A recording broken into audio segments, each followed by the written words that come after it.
Hello viewers, myself Rahul Ghosh and you are watching Prabha Academic Books Review. Welcome to our channel. আশা করি video thumbnail দেখে আপনারা বুঝতে পেরেছেন যে আজকের ভিডিওটা কিসের উপর হতে চলেছে। তা বেশি কথা না বাড়িয়ে, অযথা কথা না বাড়িয়ে আসুন ভিডিওটি শুরু করা যায়।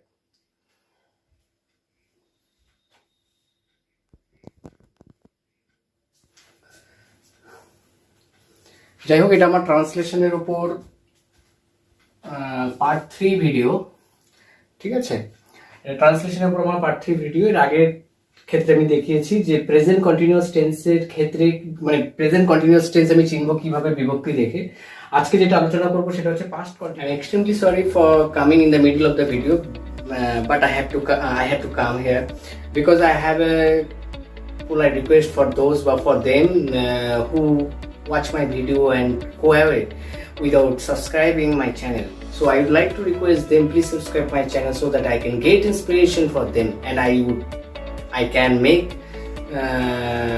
so many useful videos for those who are really weak in English. So your support is very important for me to get the inspiration, and that is why I would like to request you, please subscribe my channel and share my channel, share my video to you among your known persons. Thank you. It's my urgent or like request. Thank you.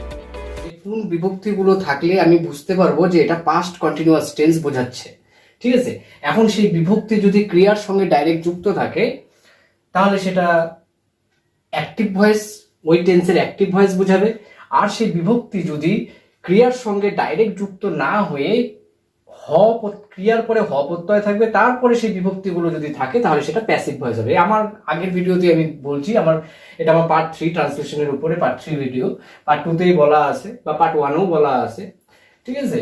তাই আমাকে বিভক্তিটা খুব important. এই যে এখানে দেখো past তে ছিল, তে ছিলে, তে ছিলাম, এই বিভক্তিগুলো যদি থাকে তাহলে বুঝতে হবে সেটা পাস্ট কন্টিনিউয়াস টেন্স।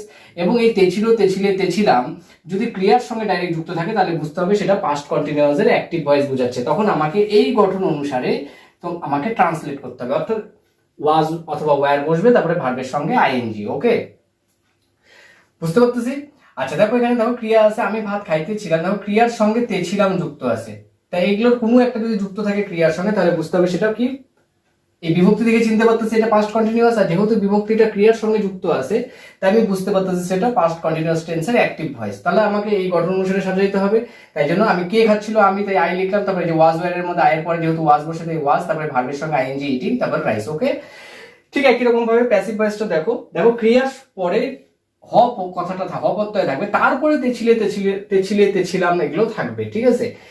যদি ক্রিয়ার সঙ্গে ডাইরেক্ট যুক্ত থাকতো তাহলে আমি বুঝতে পারতাম সেটা ওই টেন্সের অ্যাক্টিভ ভয়েস আছে। কিন্তু যেহেতু ক্রিয়ার সঙ্গে ডাইরেক্ট তে ছিল, তে ছিলে যুক্ত নাই, তার মাঝখানে হ ঢুকছে, মানে তে ছিল, তে ছিলে, তে ছিলামটা হ প্রত্যয়ের সঙ্গে যুক্ত হচ্ছে, তাহলে বুঝতে হবে সেটা পাস্ট কন্টিনিউয়াসের প্যাসিভ ভয়েস বোঝাচ্ছে। তখন আমাকে এই গঠন অনুসারে ট্রান্সলেট করতে হবে। ওকে, সেটা কি হবে, ওয়াজ অথবা ওয়্যার বসবে, তারপরে বিং কথাটা নিয়ে আসতে হবে, তারপরে ভার্বের থার্ড ফর্ম, তারপরে বাই।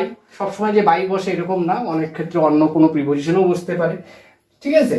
তাহলে এখানে দেখো আমার কর্তৃক ভাত খাওয়া হইতে ছিল, দেখো এখানে তে ছিলটা কার সঙ্গে যুক্ত আছে, হয়ের সঙ্গে, হয়ে, তাই না? ক্রিয়ার সঙ্গে কিন্তু যুক্ত নেই, খাওয়ার সঙ্গে কিন্তু যুক্ত নেই, যুক্ত আছে কার সঙ্গে, হয়ের সঙ্গে।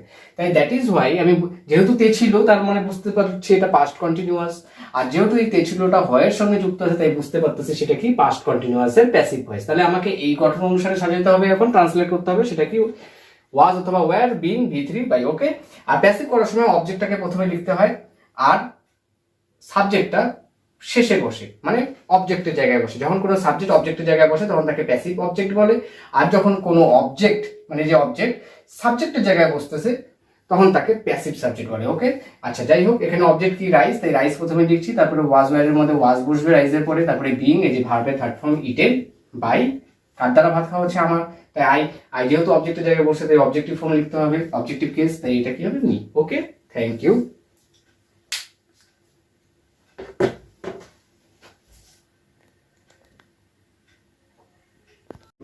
যেটা বলতে আসলাম সেটা হচ্ছে, যদি ভিডিওটি ভালো লেগে থাকে তাহলে অবশ্যই ভিডিওটিকে লাইক করবেন এবং নিজেদের বন্ধু বান্ধব বা নিজেদের আত্মীয় স্বজন বা সবার মধ্যে ভিডিওটিকে শেয়ার করবেন এবং অবশ্যই চ্যানেলটিকে সাবস্ক্রাইব করে রাখবেন। কারণ আপনারা যদি সাবস্ক্রাইব করেন বা ভিডিওটিকে লাইক করেন তাহলে আমি আরও ভিডিও করার উৎসাহ পাবো এবং আগামীতে আরও ভালো টপিকের উপর, ইংরেজি গ্রামার, রাইটিং সেকশন বা স্পোকেন ইংলিশের উপর আমি আরও কিছু ভিডিও তৈরি করব।